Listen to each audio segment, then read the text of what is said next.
Boa tarde a todos, a todas. Meu nome é Rogério Faria Tavares, eu sou jornalista e atualmente presido a Academia Mineira de Letras, uma instituição fundada em 1909 em Juiz de Fora para promover a literatura e a língua portuguesa. Hoje nós estamos aqui realizando mais uma edição de Encontro com a Literatura, que é fruto de uma bela parceria entre a Academia Mineira de Letras e o Ponteio La Shopping, essa bela casa que acolhe tanta gente o tempo inteiro, em torno de produtos muito bonitos. E esse programa só foi possível e só tem sido possível graças à sensibilidade do gerente de marketing do Ponteio La Shopping, que é o nosso querido Luiz Sternick, benfeitor da Academia Mineira de Letras, parceiro, amigo. E também só é possível o encontro com a literatura por conta de amigos da equipe da Academia. Eu destaco aqui sempre e de novo a diretora-geral da Academia, Inês Rabelo, nosso time que trabalha aí nos bastidores, Flávia Queiroz, Guto Cortes, Marcela, enfim, todo mundo trabalhando para que esse evento ocorra sempre uma vez por mês. Esse evento está completando um ano. Nós estreamos em novembro de 2021, ainda numa situação de muita dificuldade. Obrigado. Olha, e de lá para cá, já recebemos Luiz de Fone, Léo Cunha, Melisa Ribeiro, Marister Maciel, Jacinto Luiz Brandão, Olavo Romano, Cris Paz, Laura Cohen, Jacques Fuchs, enfim, muita gente.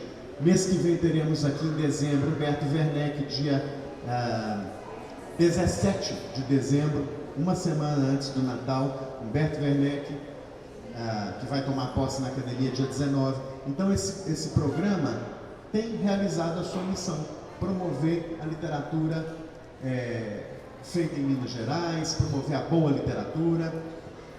E hoje, de novo, a gente tem a alegria de receber mais um craque, que é Carlos Marcelo, jornalista que conduz com muito brilho, com muita competência, a diretoria de redação do Jornal Estado de Minas e também o Caderno Pensar.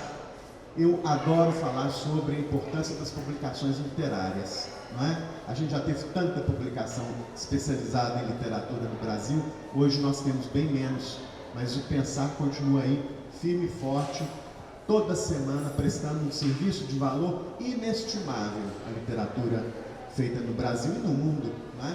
Então o Carlos Marcelo é também responsável pelo Caderno Pensar e tem uma obra importante, tanto no campo do chamado jornalismo literário, não sei se é possível dar esse nome a esse gênero, das grandes reportagens que se transformam em livros. Ele escreveu a história do forró, ele escreveu a biografia de Renato Russo, quanto no campo dos romances. Ele tem 2 belíssimos romances, mas quem vai falar sobre isso não sou eu, é Carlos Marcelo, entrevistado pela nossa querida Daniela Zupo, que dá o charme, a elegância, a competência que viraram marcas do encontro com a literatura.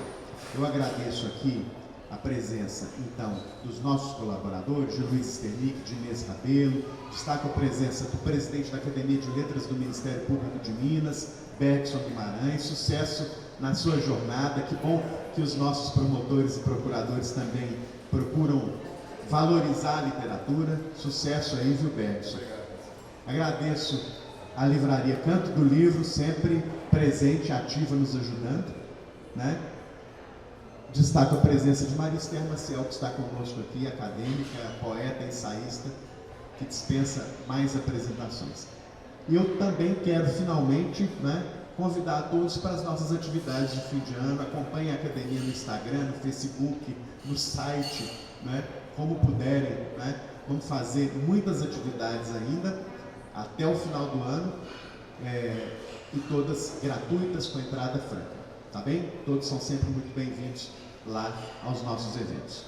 Eu quero então passar aqui o comando dessa sessão para a nossa querida Daniela Zupo, que vai chamar Carlos Marcelo. Aplausos de boas-vindas para a Daniela. Obrigada, querido. Boa tarde a todas, boa tarde a todos. Sempre um prazer mediar esses encontros com a literatura, hoje com esse colega tão brilhante que é o Carlos Marcelo. Muito me honra conduzir essa conversa. E sejam todos bem-vindos também para quem chega depois, né? Para quem está aqui acompanhando a gravação no Ponteio e também para quem acompanha depois pelo canal no YouTube da Academia Mineira de Letras. Vocês também são muito bem-vindos depois para essa conversa. Vou fazer uma breve, super breve biografia do Carlos Marcelo e já te chamo. Nascido em João Pessoa, Carlos Marcelo é jornalista e escritor, formado em comunicação social pela Universidade de Brasília, foi repórter e editor do Correio Brasiliense antes de aceitar o convite, para nossa sorte, para trabalhar no estado de Minas, inicialmente como editor executivo e depois, desde 2015, como diretor de redação. É autor da biografia Renato Russo, O Filho da Revolução, do livro-reportagem O Fole Roncou, uma história do forró, e estreou na ficção com o romance Presos no Paraíso, eleito pelas revistas brasileiras Bula e 451, como um dos melhores lançamentos de 2017, publicado na França em 2019. O título em francês eu vou deixar para ele nos falar. Venha para cá, Carlos Marcelo.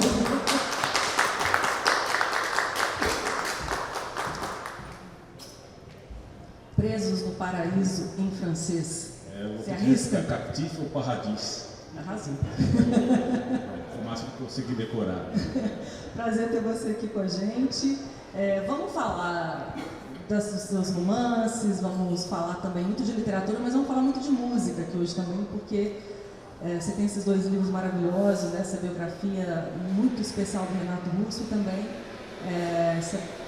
um estudo brilhante, maravilhoso de um gênero tão esquecido, né, e tão importante ao mesmo tempo para o Brasil e para os brasileiros, que é o forró. Mas vamos começar pelos Planos, que é o novo romance, seu segundo romance.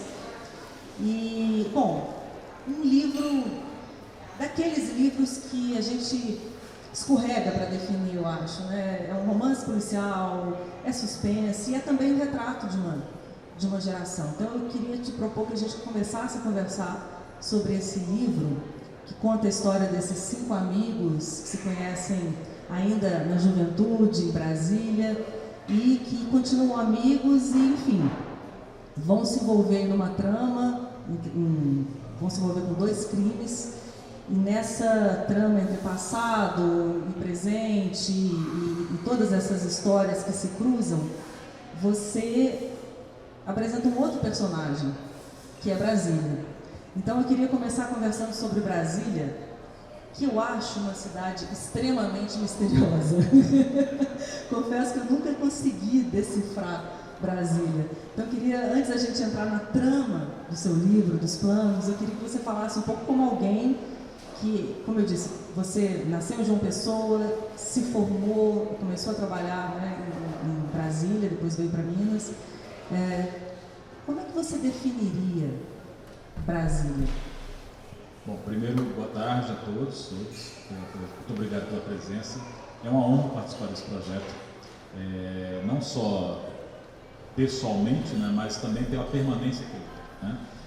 Ao ouvir a relação dos convidados desse projeto, a gente se sente, né, assim, pô, a gente está fazendo alguma coisa certa, né? Porque para entrar nessa lista tão privilegiada de pessoas e ser entrevistado por uma pessoa tão preparado e que tem uma bagagem e tem interesses com quem a gente tem uma afinidade tão grande, é sempre um prazer. Então, na verdade, a gente agradece esse convite e se sente muito honrado por essa iniciativa de trazer a literatura para onde ela deve ocupar, não ficar restrita a ficar encarcelada, né? Não ficar restrita às salas fechadas, não, ela entra no shopping, ela entra onde ela puder entrar, ela entra, né? Ela é permeável. E eu acredito na arte dessa forma, acredito na literatura dessa forma, uma literatura permeável.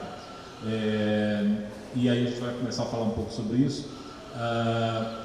Tentando responder a sua pergunta, eu entendo, Daniela, você foi um pouco sutil para dizer que Brasília para você é impermeável, né? Assim, já que eu usou permeável. Foi quase um eufemismo. Exatamente. E eu entendo isso porque também para mim foi bastante difícil entender essa cidade, tentar decifrar essa cidade quando eu cheguei em Brasília em 1985. Eu cheguei com 15 anos em Brasília, tinha passado minha juventude, minha infância e adolescência, parte da adolescência em João Pessoa e no Recife, e me mudei para Brasília com 15 anos. E percebi um pouco desse, quer dizer, sofri bastante com esse estranhamento de uma cidade planejada, uma cidade artificial, e que é totalmente fora do padrão que você mesmo disse, é um mistério. Na verdade, eu comparo Brasília com uma esfinge. Se você não decifra, você é devorado por ela, né? E muita gente não consegue decifrar essa cidade e acaba sucumbindo a ela e a rejeitando. Mas eu acho que talvez exatamente por ter um olhar de fora, ter chegado com 15 anos, e ter sempre essa curiosidade, porque eu acho que tem uma coisa que une nós jornalistas, é a curiosidade, né? A curiosidade vem antes da vocação do jornalismo, né? Assim, a vontade de descobrir outras coisas, né? Então isso para mim é fundamental na atividade jornalística, e depois é que a gente encaixa na profissão que a gente vai exercer, né? Mas essa vontade de conhecer o outro, de conhecer outras realidades, é uma das características que eu acho mais marcantes do jornalismo e que me fez também tentar decifrar essa cidade tão nova. E olha que eu vinha de uma das cidades mais antigas do país, João Pessoa, fui morar em outra cidade secular, Brasília, e caí numa cidade que quando eu cheguei lá tinha 25 anos de idade, né? E ainda estava formando a sua alma cultural, estava formando a sua identidade. E quando eu chego em Brasília, exatamente em 85 é o ano que as bandas de rock se projetam nacionalmente e a Legião Urbana sai de Brasília. Então eu chego e o Renato Russo deixa de morar em Brasília. A gente vai falar um pouco sobre a biografia do Renato daqui a pouco. E eu fui tomando conhecimento aos poucos. Eu fiz minha formação lá em Brasília, na Universidade de Brasília, no UNB, o projeto do Darcy Ribeiro, um projeto absolutamente genial e transdisciplinar. Então a gente fazia disciplinas, eu fazia curso de comunicação, mas fazia disciplinas na sociologia, na história, o que chamava-se módulo livre, né? Então você tinha liberdade de pegar créditos em diversas disciplinas. Então eu estudei também muito análise da imagem no curso de cinema, que tinha como professores Nelson Pereira dos Santos, Vladimir Carvalho, Bernardeu, um dos fundadores, enfim. Você tem uma história no curso de fotografia também, enfim, uma formação visual em Brasília que é invejável. E eu acho que tudo isso me fez também ampliar os meus horizontes, já que a gente está em BH, né? Falar um pouco dos horizontes. Assim, me fez enxergar ali do Planalto, a gente consegue enxergar as coisas com mais amplitude, inclusive amplitude visual mesmo, por causa do céu de Brasília, né? Então a gente não tem... Aquele mar que parece que vai aparecer a qualquer momento, né? Exatamente. Você acaba sendo confrontado com esse encontro da terra e do céu que parece um mar, exatamente, né? É um clichê se fala isso, mas é verdade. O mar de Brasília é o céu de Brasília, né? E uma cidade plana, né? Então, assim, sempre que quando eu chego a BH, uma das primeiras coisas que mais me surpreende são as rampas, são as pirambeiras, sabe? São as ladeiras, porque você está numa cidade absolutamente plana, no Planalto Central e no centro do país, né? E aí você começa a observar que as pessoas foram colocadas, e é muito louco pensar isso também, e eu sempre encarei dessa forma, que eu via Brasília, desde que eu cheguei lá, como uma cidade histórica, mas uma cidade histórica do século XX. Se Ouro Preto é uma cidade histórica, se Olinda é uma cidade histórica, se Paraty é uma cidade histórica, Brasília também é uma cidade histórica. E talvez mais peculiar ainda, porque é uma das raras cidades históricas do século XX. Ela é um monumento ao século XX, ou seja, ela já nasce datada, né? E o que parecia um futurismo, na verdade, vai se tornando passado, e é um futuro, e é uma utopia. Ela é formada aí sim, a gente já começa a falar do que vai me levar ao livro do Renato e também aos planos. Ela é uma cidade planejada, e aí você já vai começar a entender também o título do livro. Só que o plano não saiu exatamente como foi o planejado, né? Então, assim, imagina uma cidade que sai da cabeça de uma pessoa, Lúcio Costa, né? Assim, e vem o Niemeyer e faz o rosto da cidade, mas o corpo da cidade, a alma da cidade é desenhada por um urbanista, Lúcio Costa, desenhado numa folha de papel e entregue faltando 5 minutos para acabar o concurso, e o concurso plano diretor, né, de Brasil, o plano piloto, entregue pela filha dele, uma cena cinematográfica. Ela entra com a Maria Elisa, chega e entra, faltando 5 minutos ele entra lá, e o Niemeyer coloca ali para os jurados falar: acho que agora temos um plano para Brasília. E o Niemeyer vem e dá o rosto da cidade, mas então é uma reunião de talentos única e que não vai se repetir na história do Brasil, e sem contar o JK, o visionário que faz tudo isso. E que é muito curioso quando a gente vê em BH exatamente o ensaio de Brasília, né? A gente consegue perceber na Pampulha, a gente consegue perceber no Juscelino prefeito, a gente consegue perceber na união do conjunto arquitetônico e paisagístico da Pampulha o embrião de Brasília, né? Então você vê como há uma semelhança entre o conjunto da Pampulha e o conjunto da Igrejinha, na Asa Sul de Brasília. Então é um lugar muito especial, um lugar às vezes indecifrável. Então eu concordo com você, com a sua visão, e exatamente por isso me interessava e me interessa ainda mais, e continua me interessando, ambientar histórias em lugares que também não são muito tratados na nossa literatura, né?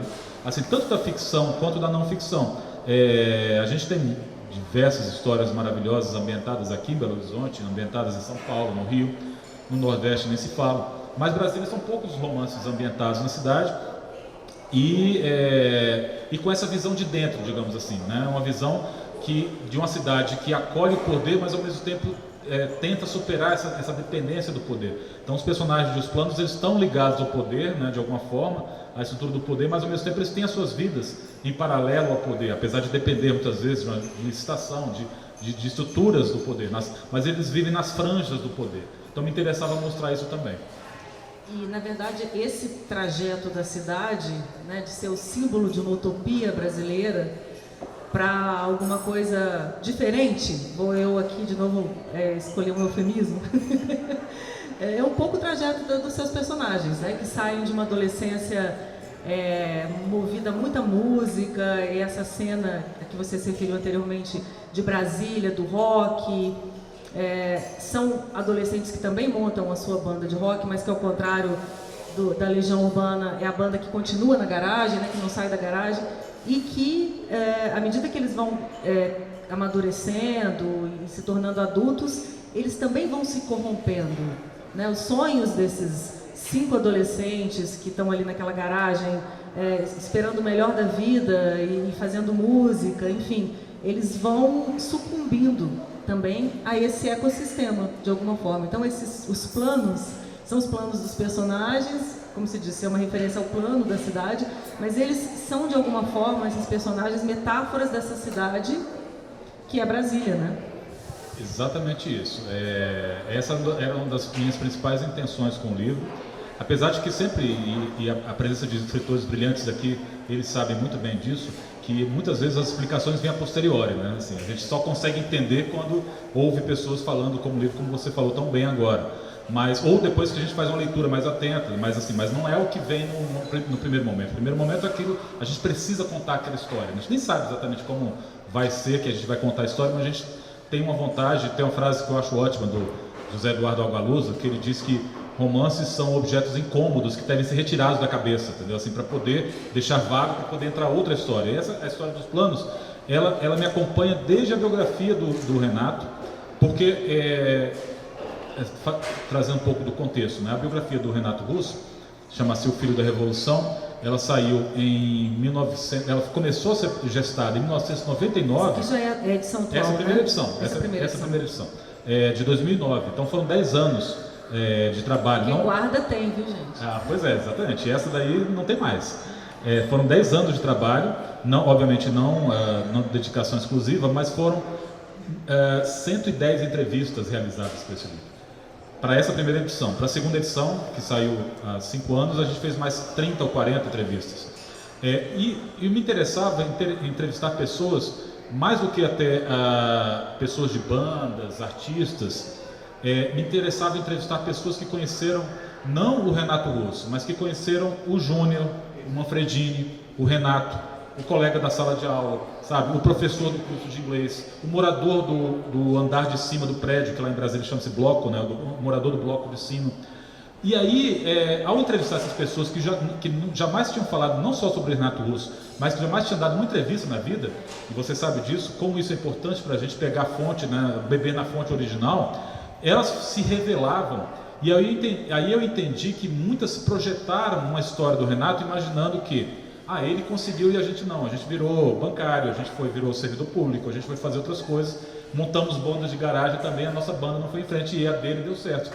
E aí ficou isso na minha cabeça, porque elas foram capazes de, assim, durante uma tarde, voltar, como você falou também, à utopia da juventude e do que elas planejavam para as próprias vidas e como esse plano acabou sendo desvirtuado. Porque, na verdade, eu acredito que todos nós temos planos, né? Assim, todo mundo faz um plano. você pode não ter nem todo mundo tem sonhos, né? As pessoas às vezes não se permitem nem sonhar, mas planos todos fazemos, pode ser um plano a curto prazo, pode ser um plano a médio prazo, e isso faz parte da nossa natureza. Mas por outro lado também, boa parte desses planos acaba não acontecendo da forma com a qual eles foram planejados. E a própria Brasília também foi dessa forma. O que foi planejado por Niemeyer, por Lúcio Costa, pelo próprio Daci para a UNB, isso foi desvirtuado. Então esse desvio do plano original me interessava e me fez. E aí eu chego no livro com uma estrutura muito definida, que é a primeira parte do livro chama-se O Plano e a segunda parte do livro chama-se Outro Plano. Então, assim, essa estrutura me permitiu exatamente já trazer na primeira parte do livro um conjunto de personagens, como você mesmo apresentou, que são as visões desses 5 personagens, desses 5 amigos que moram, que vivem na Brasília no início dos anos 70. Então eles fazem parte da primeira geração de adolescentes da cidade, e aí eu chamo a atenção para essa característica única de Brasília, ao contrário de BH, do Rio, de São Paulo. São adolescentes numa cidade igualmente adolescente, né? Então eles têm 15 anos e a cidade também tem 15 anos. Então há um enfrentamento, e esse enfrentamento, no caso do Renato, foi muito evidente, assim. Ele era um adolescente que foi confrontado por uma cidade adolescente, então houve até uma fricção disso, e daí nascem suas primeiras composições, sua revolta. Ele se insurge um pouco contra isso, e numa cidade que já tinha sido desvirtuada pela ditadura militar, né? Uma cidade que só tem 4 anos de utopia, de 60 a 64, a partir de 64 a utopia, o plano original é desviado, né?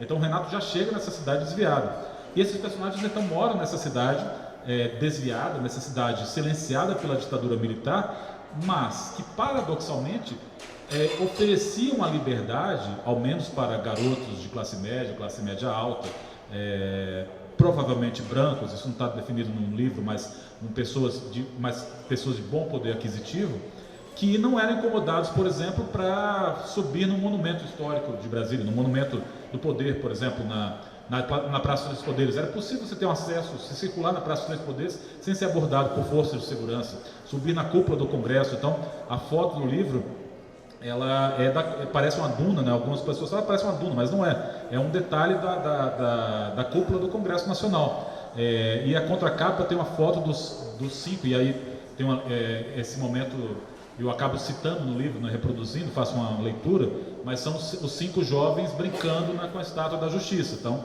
e eles, né, os personagens brincam com a justiça, então tem essa leitura também. Mas isso era possível em Brasília. Então Brasília também é uma cidade muito paradoxal e por outro lado acolhia pessoas de diferentes regiões do país e tinha essa ligação direta que estabelecia com o rock, com as músicas, ao mesmo tempo que cultuava a música brasileira, que também é bastante presente no livro, né? Inclusive os mineiros, né, fazem parte da trilha sonora, ao menos de um dos personagens, que tem uma origem em Minas, né? O tio de Iré daqui de Guanhães, né? Exatamente, de Guanhães. Então a família dele é de Minas, então ele tem essa ligação com Minas, e me interessava mostrar também esse desgarramento, assim, de pessoas que, longe de suas famílias, aí elas são capazes de fazer coisas até que saem, né, do padrão, e fazer até tem atitudes extremas, como a gente acaba descobrindo ao longo do livro. Vamos voltar depois ao Renato e ao rock de Brasília. Esse livro realmente é fantástico, não vou perder essa oportunidade aqui de... Já que a gente... E é isso, né? O que você falou, Renato Russo é um personagem que representa muito essa Brasília, né? Que começa a ter uma cara, culturalmente falando, talvez influência de todo esse caldeirão cultural de que ela surge, né? Mas pensando... E o Renato Russo é um personagem... quer dizer, ele aparece não diretamente, mas mencionado, né? É o Renatinho colega de algum dos personagens da cultura inglesa, enfim. Ele é um coadjuvante luxuoso, né? Que aparece nessa... Se fosse um filme, ele se chama cameo, né? Faz uma figuração rápida, você faz uma passagem, ele é citado exatamente. Ele é amigo de 2 dos personagens, da Diana, que é a locutora de rádio, e do Tid também. Mas conhece o Renatinho. O nome Renato Russo não aparece no livro. E você falou dos personagens, antes da gente falar um pouquinho da trama, porque só Brasília rende uma prosa ótima, né? Interessante, você falou da questão das características físicas que não são mencionadas, que é uma coisa que me chamou a atenção.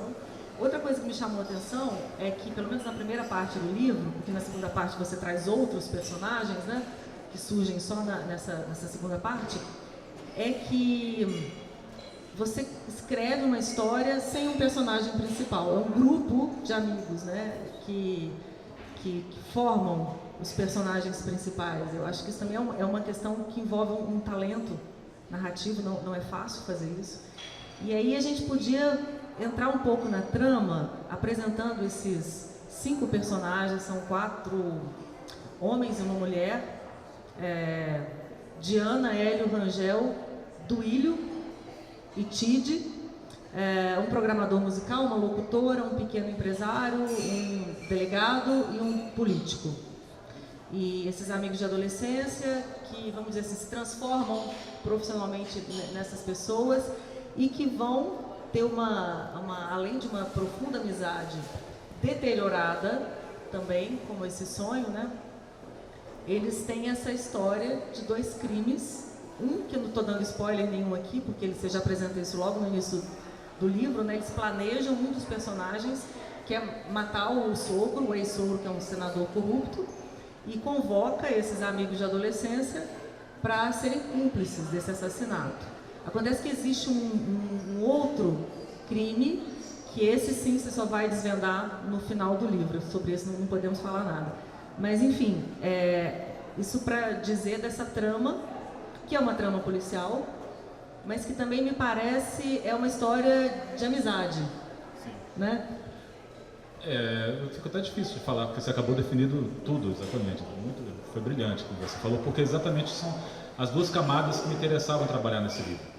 Isso já tinha acontecido nesse meu primeiro romance, Presos no Paraíso, que eu lembro que quando o Milton Ratum, um grande amigo, grande escritor nem se fala, mas que ele leu o livro, né, e ele falou assim: Carlos, eu gosto muito do livro, eu só não entendo uma coisa. Eu falei: o quê? Por que você chama esse livro de policial? Esse livro não é um policial, esse livro tem uns dramas de personagens, assim, carrega dramas, são os dramas dos grandes personagens da literatura. Eu não vejo como policial. Eu falei: porque tem uma trama policial. Ele falou assim: mas para mim isso não é mais importante.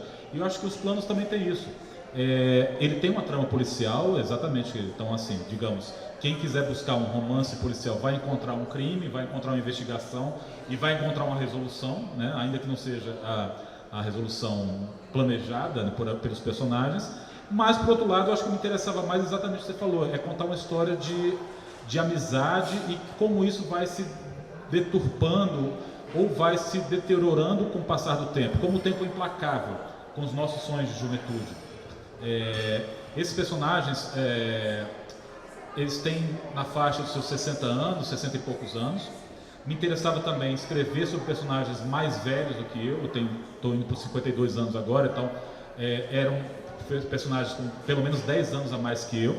E sempre isso me interessou porque me parece que os 60 anos são uma idade muito decisiva, tipo, de fazer o plano final da sua vida. Tipo, é agora, né? Assim, você vai... chegou o momento que você decidiu o que você quer da sua vida. De dar o último sprint, fazer a última tentativa de chegar onde você planejou a sua vida. E é isso exatamente, falando um pouco da trama, que move os personagens. Os personagens, eles são convocados por esse amigo mais poderoso, que é o Duílio. Os outros personagens gravitam em torno dele, porque ele é o mais bem sucedido. É um empresário que é suplente de senador, e aí o senador que ele, né, comprou essa suplência não quer mais que ele seja suplente, ele quer ocupar esse espaço. E aí ele simplesmente, para eliminar esse senador, ele só pode confiar nos próprios amigos, não vai contratar pessoas para fazer isso. E aí vem, só que aí eles estão ligados, só que aí ele joga também com um crime, sem dar muitos detalhes, que liga esses amigos no passado e que eles preferiam que não tivessem, que isso ficasse adormecido. Um evento extremo que acontece quando é inaugurada em Brasília a piscina com ondas, em 1978.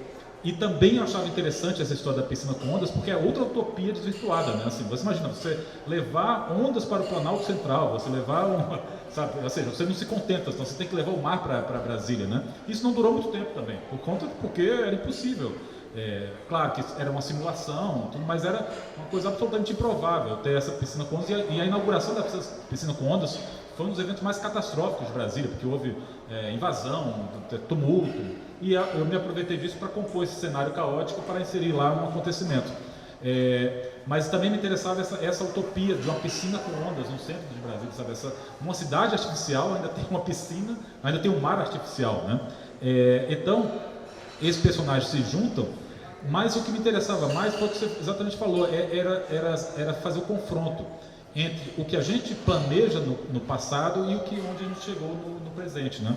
E em termos de estrutura, você fala do conjunto de personagens, foi uma mudança muito grande em relação a esse meu primeiro romance, porque no Preso no Paraíso eu tenho 2 narradores, eu sigo com eles o tempo todo, um é em primeira pessoa e o outro em terceira pessoa, e eles vão se alternando em capítulos e se encontram no último capítulo do livro, do Preso no Paraíso. Os dois se encontram, as 2 narrativas se encontram, até porque e o livro se passa em Fernando de Noronha. Em Fernando de Noronha, para quem não conhece, existe uma das peculiaridades de Fernando de Noronha, que você tem uma parte da ilha voltada para o continente e outra parte voltada para a África. Então elas são chamadas do Mar de Dentro e do Mar de Fora. E isso eu achei muito interessante, porque na verdade eu batizei do Mar de Dentro a narrativa interior, ou seja, em primeira pessoa, e o Mar de Fora a narrativa em terceira pessoa.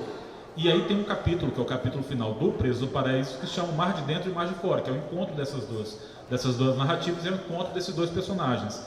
Mas, assim, em termos de estrutura, então ele vai alternando esses 2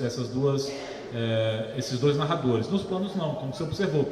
A gente segue na primeira metade do livro com os 5 personagens. Então, em um momento a gente está com um, em um momento a gente está com o outro, e a gente está vendo um do ponto de vista do outro, a gente está dentro da cabeça de um, observando o que ele pensa sobre aquele outro personagem, aí ele se encontra e sai. Então, assim, é como se fosse, nesse ponto eu acho que é um pouco cinematográfico, sabe? Porque é como se ele tivesse uma câmera em cada um deles e acompanhando o ponto de vista de cada um deles. E aí, quando acontece a grande reviravolta, por exemplo, de Os Planos, está mais nessa virada da segunda parte do que no final do livro, né? No final do livro, de certa forma, não diria que é previsível, mas as coisas vão caminhando para uma direção que depois não tem volta, né? Mas a grande reviravolta de Os Planos está nessa virada para a segunda parte, quando eu entro com um segundo conjunto de personagens. E eu, de propósito, assim, para causar até uma certa estranheza. São jornalistas. Né? Exatamente, são jornalistas. É um jornalista experimentado, um colunista antigo, é uma estudante de jornalismo, é o namorado, o ficante dela, que é filho de um dos personagens, a bióloga que trabalha no zoológico, que antes é só observada do ponto de vista do TID, então ela é idealizada. Então, de repente você tem... E aí tem... Eu acho que só porque Claro. ocorreu uma coisa aqui agora, que eu não tinha percebido ao ler o livro e agora ficou claro. A segunda parte também ela tem tem um destaque maior para as personagens femininas. É como se a primeira parte você mergulhasse nesses amigos, né, nessa turma de amigos que de alguma forma estão sempre ali gravitando em torno da amiga, da Diana, mas ao mesmo tempo ela na primeira parte ela permanece um pouco oculta, para surpreender o leitor na segunda parte, né? Perfeito. É exatamente isso. E me interessava também mostrar um pouco desse, eu não diria machismo, mas dessa visão masculinizada, masculina mesmo, de até mesmo quando é nas boa atenção, machismo do bem, digamos assim, que não existe, obviamente, mas é o caso do Tid, por exemplo, que, digamos, seria o mais próximo de ser um anti-herói do livro, mas que idealiza a relação dele com a bióloga e também quer mandar na relação, sendo que ela tem planos, ela já faz o plano de sair do Brasil. Ela já tem os planos dela. Exatamente, Né? e ele não, na cabeça dela, ela vai ficar, tem que ficar para ficar com ele e tudo. E não é assim, e aí por isso na segunda parte ele é surpreendido por a decisão dela de sair do Brasil. Ela está bem com ele, mas ela tem um plano muito maior de vida, sair, estudar na África do Sul, conhecer o Kruger Park, enfim, tocar sua vida, né, independente dele. E acho que o livro é um pouco como do livro do Gabeira, né? O Crepúsculo do Macho. Assim, ele tem um pouco isso, assim, né? Não sem dar muitos detalhes, mas exatamente o que você falou. A primeira parte é muito masculina, assim, uma visão muito desses 4 amigos. Eles são até mais protagonistas do que a própria Diana, que é a presença feminina. Ela foi casada com um deles, com o Duílio, e tem uma história mal resolvida com outro deles, que eu não vou dizer, vocês vão descobrir no livro. E depois entra esse conjunto de personagens que também acho que injetam uma vida nova, porque esses personagens também, de certa forma, estão presos ao passado, esse conjunto de personagens. Então vem uma estudante de jornalismo, vem um documentarista, sabe? Vem um jornalista mais experiente, mas que vê naquela oportunidade, se rejuvenesce ao tentar contar aquela história, sabe? É o canto do cisne para ele, sabe? Então vem uma lufada de ar de vida, assim, que eu acho que dá uma outra visão, você enxerga esses personagens de outro ponto de vista. E ao mesmo tempo que é o momento mais sombrio da trama, né? A gente falou da Diana, eu sempre gosto de ler um trechinho, aliás, se você quiser depois separar algum para ler também, a gente falou dela e tem um trechinho que eu tinha marcado que eu acho incrível. Ao parar embaixo do cristal, Diana posicionou os pés ao lado do círculo dourado que marcava o fim do percurso. Fechou os olhos e estendeu as mãos. De início, nada sentiu. Mas depois de quase 1 minuto, braços e pernas começavam a latejar. Seria a tal da energização? Ela parou para ler o que estava escrito no altar ao lado da trilha. Todo dia é dia de renovar o nosso destino. A inscrição confirmava o que Diana havia sentido no cemitério. Estava na hora de superar o passado. Deixaria Duílio, até mesmo Lute, para trás. Guardaria as lembranças e seguiria em frente. A voz de Robert Plant dissipando aflições. My spirit is crying for living. Ela concluiu o caminho de volta, agora no granito claro, e calçou-se novamente. Em uma das salas contíguas à nave, deparou-se com uma tela de cores fortes atribuídas a Picasso. Desconfiou da autenticidade ao ler que se tratava de uma obra de arte materializada no centro espiritual. Diana ficou mais impressionada com a última frase na explicação sobre a origem da tela. Os mortos não morrem. Disso sim, Diana não duvidava. Lute estava sempre com ela. Ao sair do templo em direção ao ponto de táxi na entrada do Campo da Esperança, ela voltou a lembrar de Carole King. I feel the earth move under my feet. Antes de entrar em um táxi, Diana bateu os sapatos no asfalto e deixou no estacionamento a poeira da terra dos mortos. Nossa, sua leitura foi... Fiquei até arrepiado agora. Melhorou muito. Para mostrar um pouco a maneira que eu acho que é um trecho que desvenda a personagem de uma forma brilhante e também fala de algo que atravessa toda a sua narrativa, que são os trechos de música que atravessam a vida desses personagens. Quer dizer, em última instância, eu acho que, de novo, isso afasta muito da leitura só como um romance policial. Esses amigos tão diferentes que a vida afasta, eles têm um elo, que é a música. Exatamente. E isso tem todos nós, né? A gente tem conexões com amigos de adolescência que a gente pode ter hoje divergências profundas, ainda mais nos tempos de hoje, de polarização ideológica, mas se toca uma música, a gente sabe que lembra daquele momento, sabe? A música para mim, a gente se falou um pouco sobre isso antes, a música para mim é a Madeleine do Proust, sabe? Assim, a música, eu costumo dizer que eu consigo escrever sem literatura. Aliás, eu prefiro escrever sem literatura, ou seja, sem trazer a literatura de outros escritores para a hora da escrita. Mas eu não consigo escrever sem música. E isso tanto para escrever mesmo, a atividade da escrita, ela tem que ser com música, uma música instrumental sempre, quase sempre instrumental, mas também eu fico pensando em que músicas aqueles personagens escutam e qual é a trilha sonora. Então eu sempre começo o livro mapeando assim, qual é porque eu acho que é possível você construir uma ambiência, uma conexão entre os personagens por meio da música. No Preso no Paraíso, a conexão de um dos personagens por meio das músicas do Tom Jobim. Ele é siderado pelo Tom Jobim, é um jovem velho, um jovem envelhecido, mas que vai para Noronha e fica lá ouvindo os discos do Tom Jobim no repeat o tempo todo, e ele tem uma fixação com isso, ele interpreta algumas letras do Tom Jobim, enfim, tem uma fixação muito grande do Tom Jobim e um pouco de reggae também por causa da ilha. E no caso dos planos, aí foi um pouco mais fácil, porque dois dos personagens trabalham numa rádio, né? E aí me interessava também isso, é a Rádio Senado, não é nomeada claramente, mas fica nas entrelinhas que é a Rádio Senado, e também me interessava o seguinte, ou seja, uma rádio oficial que se permite tocar música, e músicas de protesto, músicas de compositores da contracultura, e ter pessoas assim, que vêm, né, de uma outra formação que trabalha numa estrutura oficial, né? Então, isso também me interessava, assim, tipo, essas pessoas dos anos 70, essas pessoas que viveram intensamente o amor livre, sexo, drogas e rock and roll, onde elas foram parar, né? Se não tiveram overdose, onde é que elas foram parar em Brasília? E muitas delas foram parar dentro da estrutura oficial. Elas estão lá, né? Estão lá, mas desse trecho que você leu, que tem uma citação aí do Stairway to Heaven, do Led Zeppelin, só para todos entenderem. E da Carole King. E da Carole King, que é a cantora favorita da Diana. Então, várias vezes a Carole King aparece, né? Essa trecho se passa naquela pirâmide da Legião da Boa Vontade, em Brasília.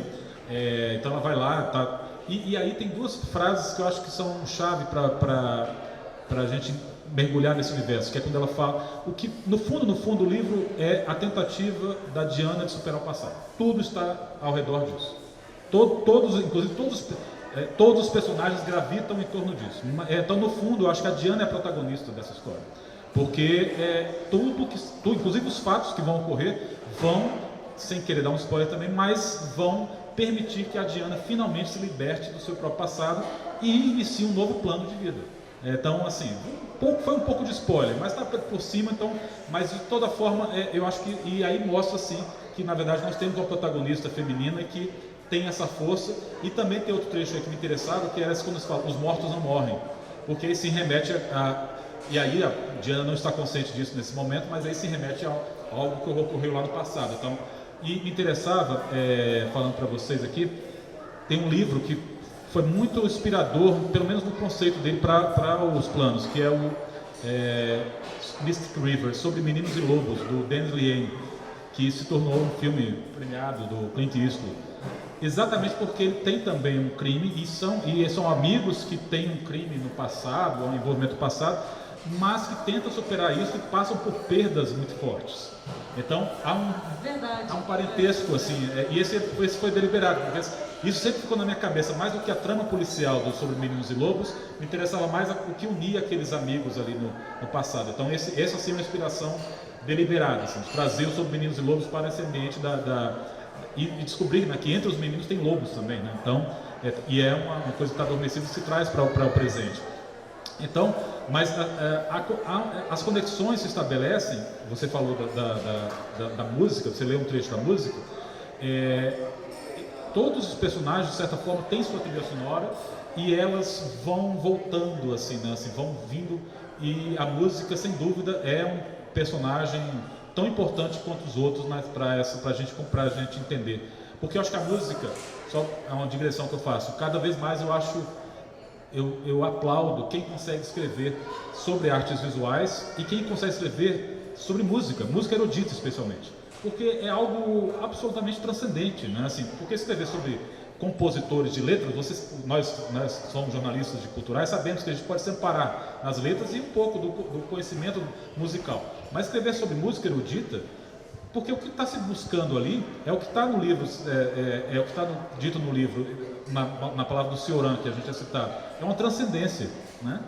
A música consegue nos levar para um outro lugar, para um outro plano, e para algumas pessoas para um outro plano espiritual, né? Então tem essa outra acepção também no livro de outro plano, né?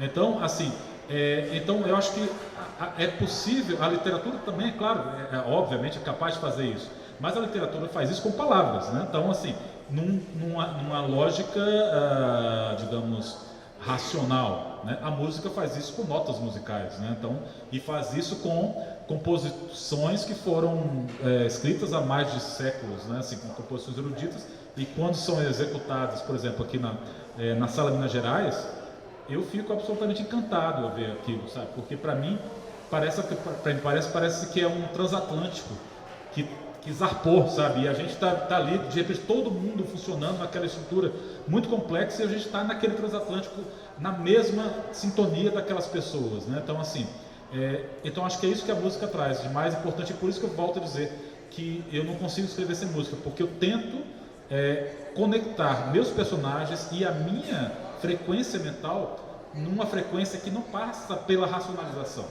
Como o meu trabalho é racional, meu trabalho jornalístico é racional, então ao escrever eu tento fugir dessa racionalização. Então eu só sei mais ou menos, eu vou escrever hoje tal cena, mas eu não trabalho com um esquema muito detalhado, assim, aqui eu vou dizer isso, aqui eu vou dizer isso. No caso dos 2 livros, eu já tinha o final, já tinha o início e tinha o final.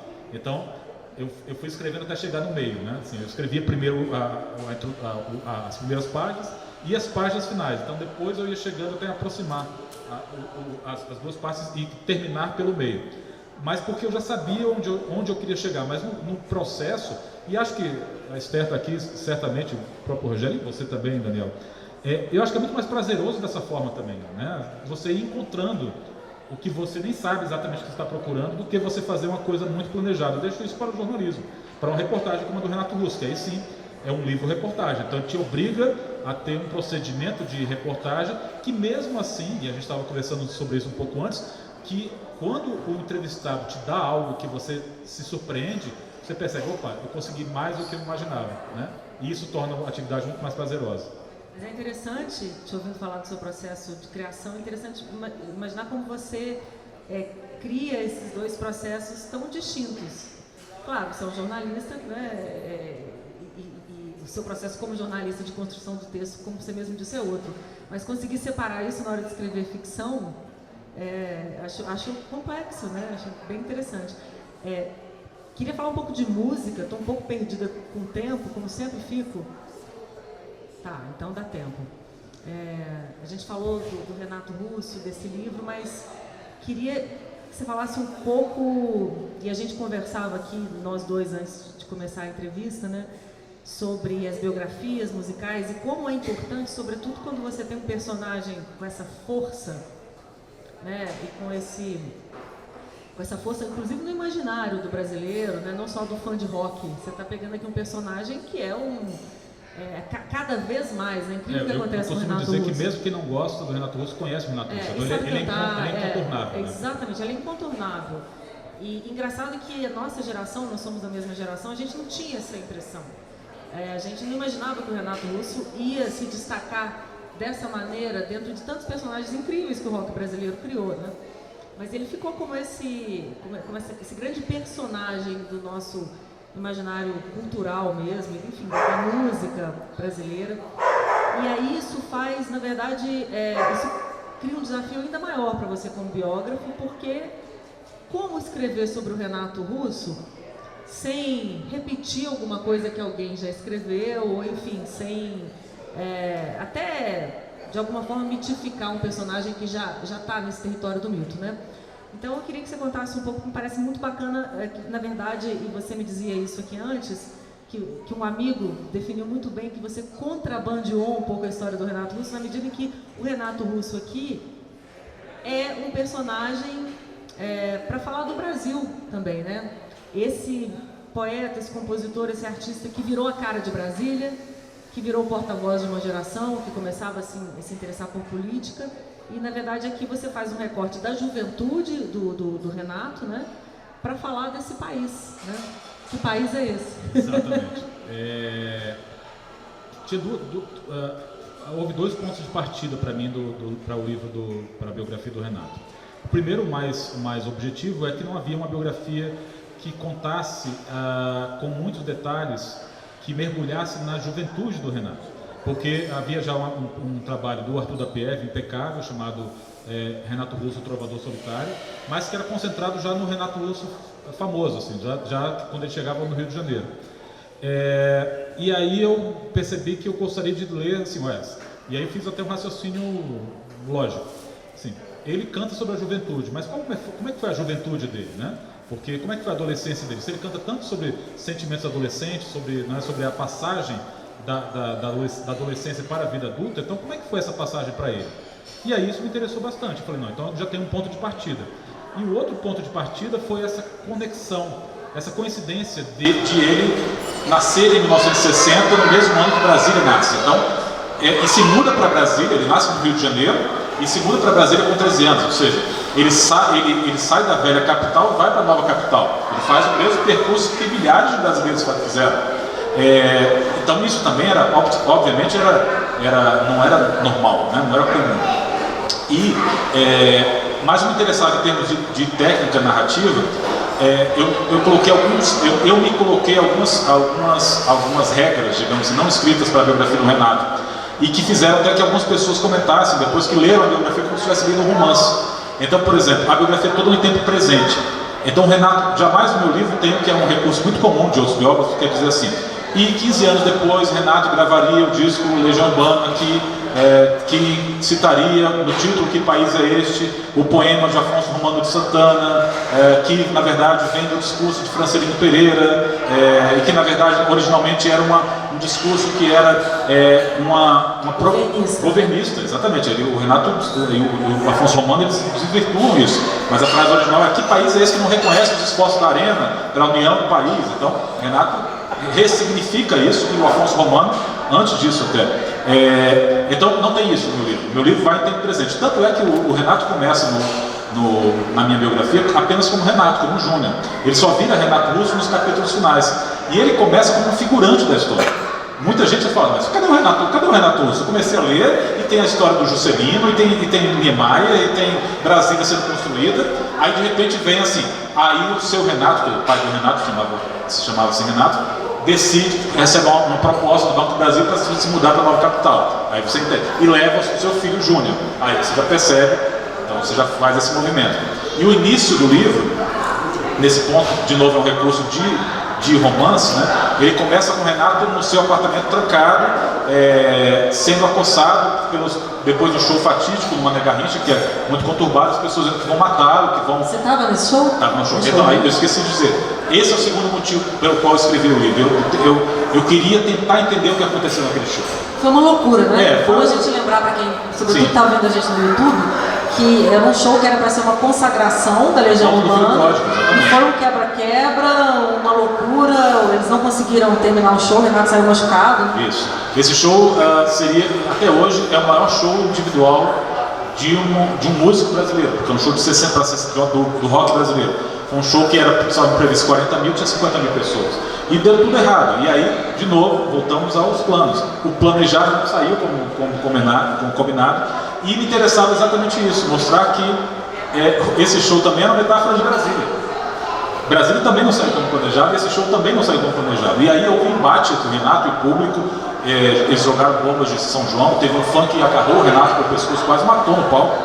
Várias falhas, de todas as formas. Isso, e que faz o Renato depois jurar que nunca mais ia fazer um show de Brasília. Ele morre sem voltar a fazer um show de Brasília. Então começa com essa cena do Renato trancado no apartamento, os amigos tentando ver um jeito de ele ir para o aeroporto, para voltar para o Rio, sem ser perseguido, porque as pessoas estão tocando interfones, dizendo que vão matá-lo, etc, etc.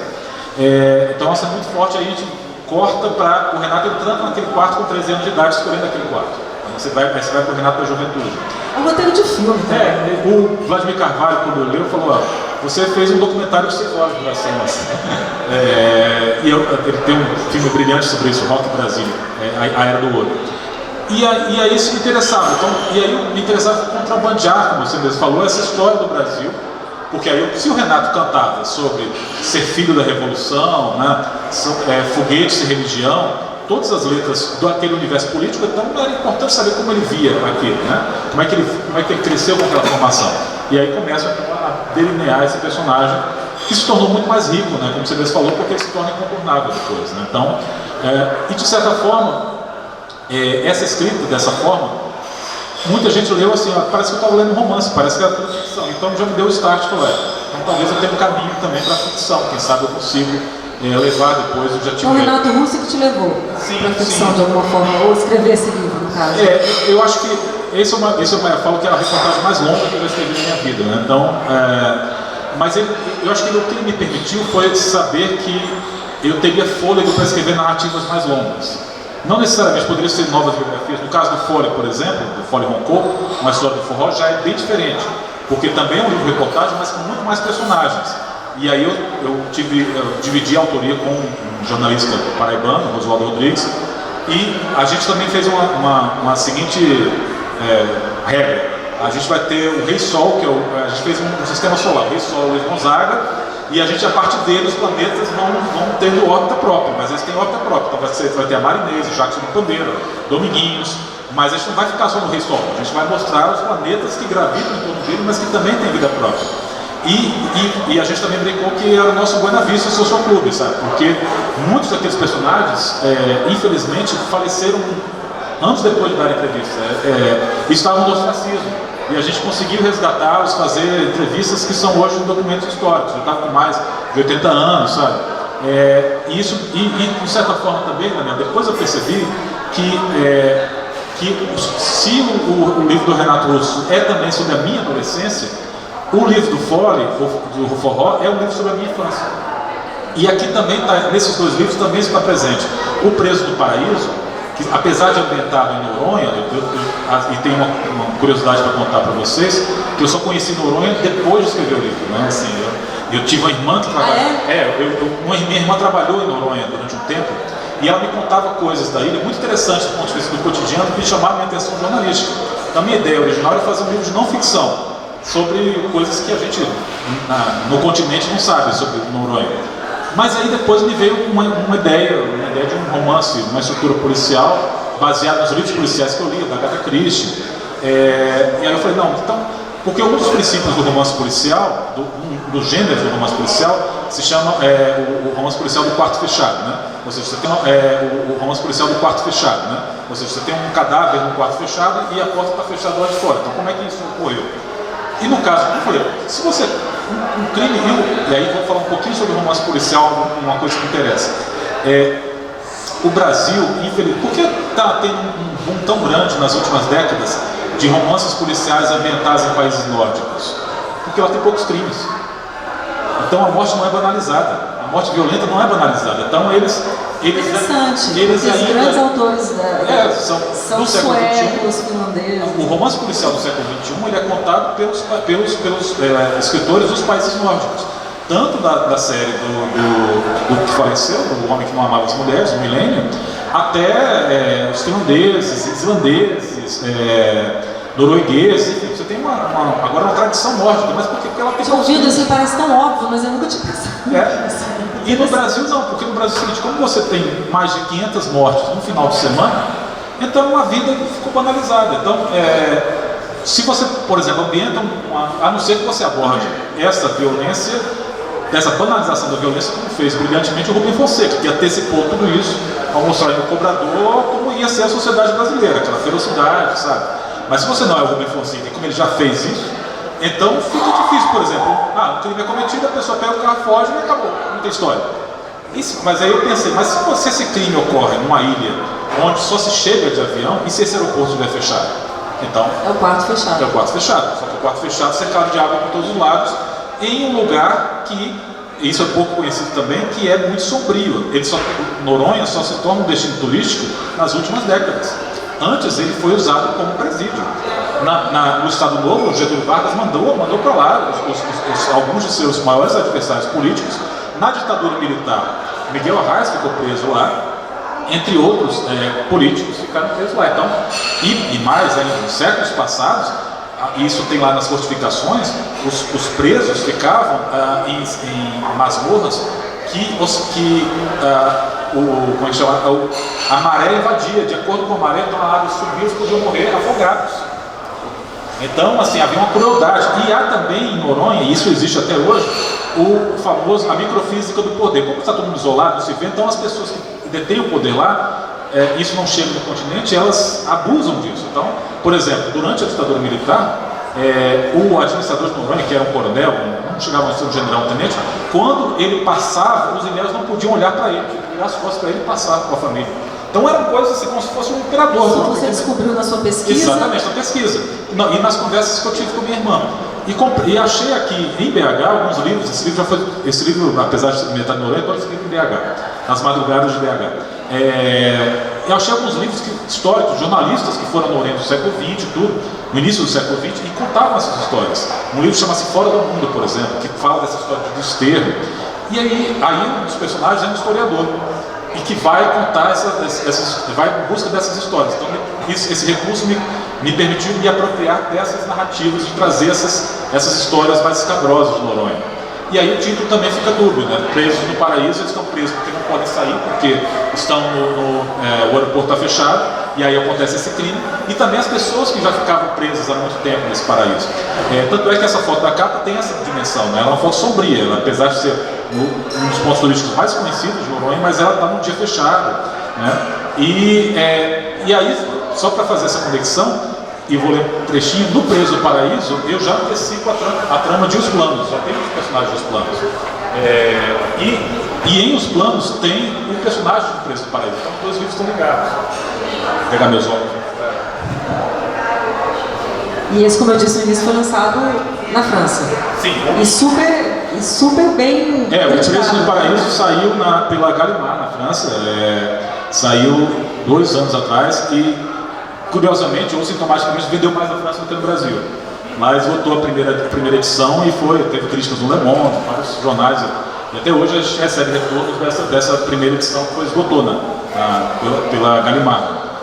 Aqui, por exemplo, aqui fala, por exemplo, aqui no Preso. Comecei a ditar letras e números. Nelson estranhou. São siglas de Brasília, expliquei. Morei lá quase a vida toda. Acabo falando sem pensar quando pergunto. Você precisa do meu endereço atual, claro, de São Paulo. Nelson ignorou a minha distração e se empolgou. Você é de Brasília? Nasceu lá? Nasci, mas já saí faz um tempinho. É candango, sabia que sou doido para voltar para Brasília? Fiquei na casa de um tio meu, irmão do meu pai, mas faz muito tempo. Um dos meus primos, o filho mais velho desse meu tio, é delegado no Núcleo Bandeirante. É o personagem do Planos. Rangel. Gosto demais do rock de Brasília. De vez em quando tento tirar umas músicas no violão. Esse personagem, né, fiz uma cena com a cabeça fingindo interesse. O delegado prosseguiu. É o que eu digo sempre, aquilo sim era rock, tinha conteúdo, não esses lixos que a gente escuta no rádio. Até hoje tem umas fitas cassetes que meu primo me mandou. Você chegou a conhecer Renato Russo? Nelson estava tão eufórico com a descoberta da minha origem que comeu de uma só vez os 2 últimos biscoitos do pacote. O que ele não sabia é que ele nunca tive interesse em Renato Russo. Eu não escutava rock nacional, muito menos os cantores de MPB. Não gostava de ídolos e séquitos, preferia a tarimba descomplicada dos músicos de jazz, que encaravam a atividade como ofício. Eram generosos ao prescindir de letras nas músicas. Nos permitiam trafegar na mesma direção, sem a imposição de um condutor para gritar. Agora vira à esquerda, com muita atenção na próxima curva. Foi o que tentei mostrar para Nanda, mas ela me insistia a levar a um show de rock. Aí conta essa história da ex-mulher dele. Então, assim, ainda tem essa brincadeira de um personagem que não gosta do Renato Russo, é de Brasília, não gosta do Renato Russo. E aí, em Os Planos, tem uns momentos já no final, e o capítulo se chama Revolver, mas pode ser lido também como Revolver, né? Porque é o nome do disco dos Beatles e do Walter Franco, né? Chama-se Revolver. Verdade. E é sem acento, não é? Aqui ele está revolvendo o passado, né? Então ele fala assim, aqui ele fala, sobre esse, o delegado do Núcleo Bandeirante, e ele fala assim, aqui. Ele recebe uma ligação e ele fala assim, uma ligação, um vídeo do WhatsApp, que ele acaba de chegar de um áudio com a tia do Recife. Olha para isso que eu botei no grupo da família, Zé Luiz, o primeiro nome do Rangel. Teu primo Nelson, agora que foi promovido, está famoso. Rangel mordeu os lábios, contrariado, e começou a assistir ao vídeo. Era uma reportagem de telejornal. Reconheceu o sujeito balofo que falava ao repórter com aquele sotaque inconfundível. Padre Lucas, possibilidades. Mesmo sendo noronhense, o primo Nelson agora falava com sotaque pernambucano. Não tinha reparado, o pai de Nelson teria ficado furioso. Aí ele conta um pouco disso, e depois ele fala que o delegado leu os créditos no vídeo enviado pela tia. Nelson Rangel, delegado titular. Aí a gente fica sabendo que eles têm mesmo sobrenome, viu? No dia da promoção do primo, a família mandou o grupo com mensagens de congratulações acompanhadas de prece de agradecimento. Rangel também parabenizou Nelson. Só não escreveu o que pensou. Apenas um fim de mundo como Fernando de Noronha para um policial acomodado, acima do peso, desprovido de ambição, receber aumento por ter deixado a vida mansa de lado por alguns dias e esclarecido o duplo homicídio. É o crime que ele esclarece no Preso do Paraíso. Mas quando você escreveu Presos no Paraíso, você já tinha eu já tinha a trama dos planos? Não muito claro, mas eu já tinha já sabia que eu precisaria de alguns personagens que ambientariam o Brasil. Por isso que eu já fiz essa referência e fiz essa ligação. E agora fica mais fácil. E na verdade, assim, nesse capítulo também já tem, de novo, tem essa brincadeira, como você observou com o próprio Renato. Então, de alguma forma, os livros conversam. Aqui tem uma cena que é importantíssima, que se passa no forró. Então, assim, os livros, de alguma forma, dialogam entre si. Os personagens transitam entre eles. Quero abrir aqui rapidamente, se alguém tiver alguma pergunta, antes da gente... Eu queria muito falar de forró com o Carlos Marcelo, mas vai ficar para o nosso próximo encontro. Vou abrir aqui para a turma.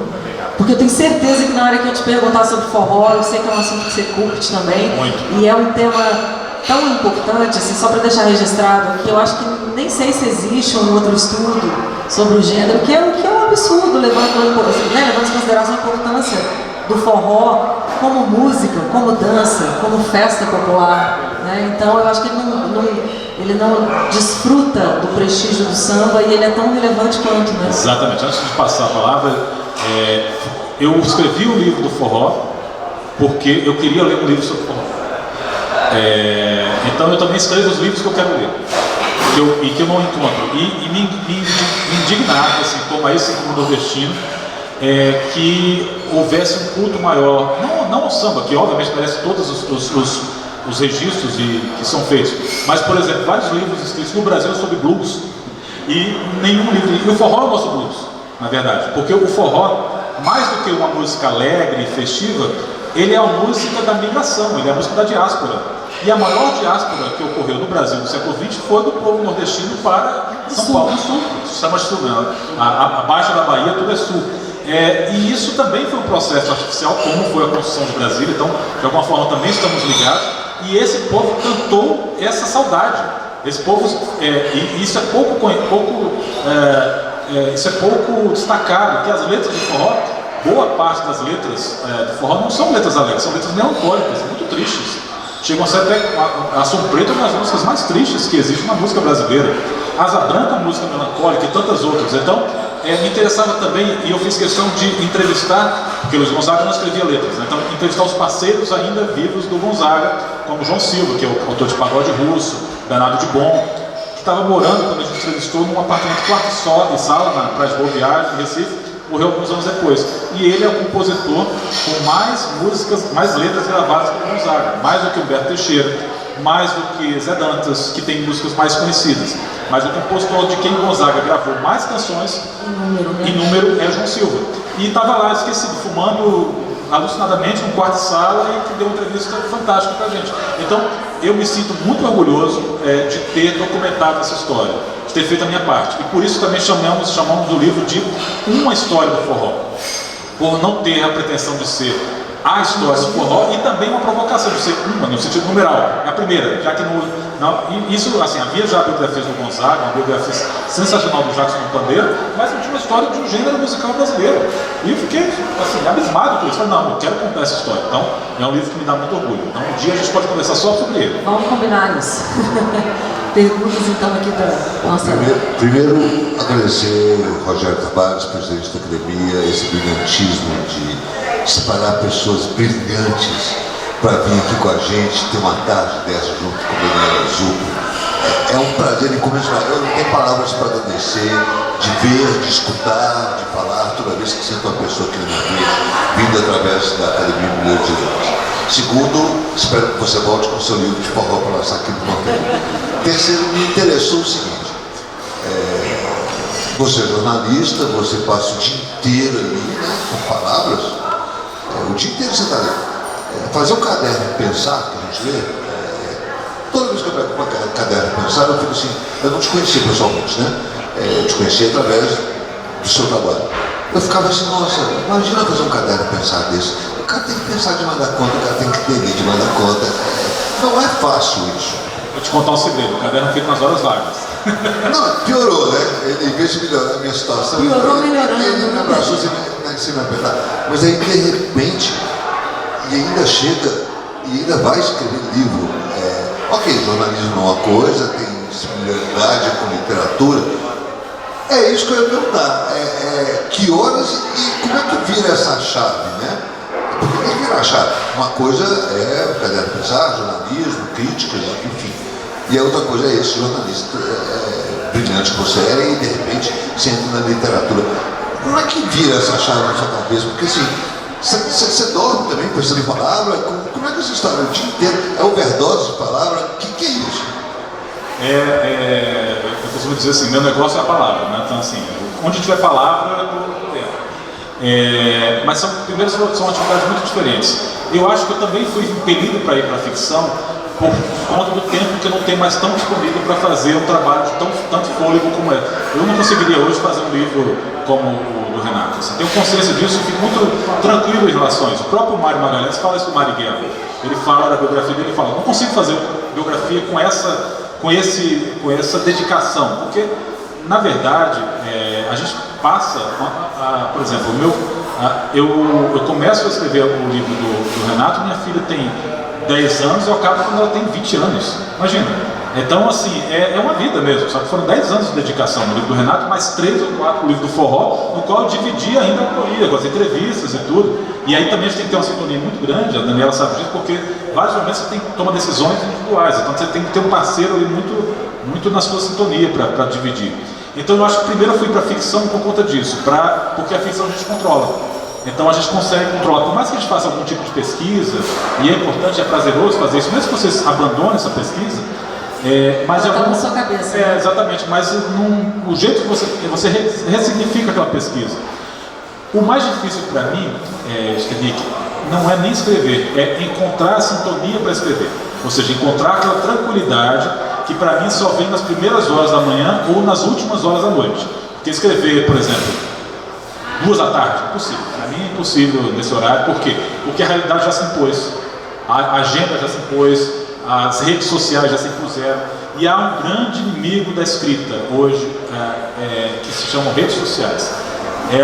E para jornalismo, para tudo, porque elas têm causado, e causam para mim também, tem causado. E o WhatsApp, então, é o grande inimigo do escritor hoje. O WhatsApp hoje é a ferramenta mais nociva que um escritor ou um artista, um pintor, enfim, alguém que se dedica, e porque ele arremessa, quando você começa a se concentrar, ele te dá um choque, é como se fosse um choque, e te leva para outro lugar. E não para. Então você não consegue levar a sua imaginação para o lugar onde ela tem que estar para a criação.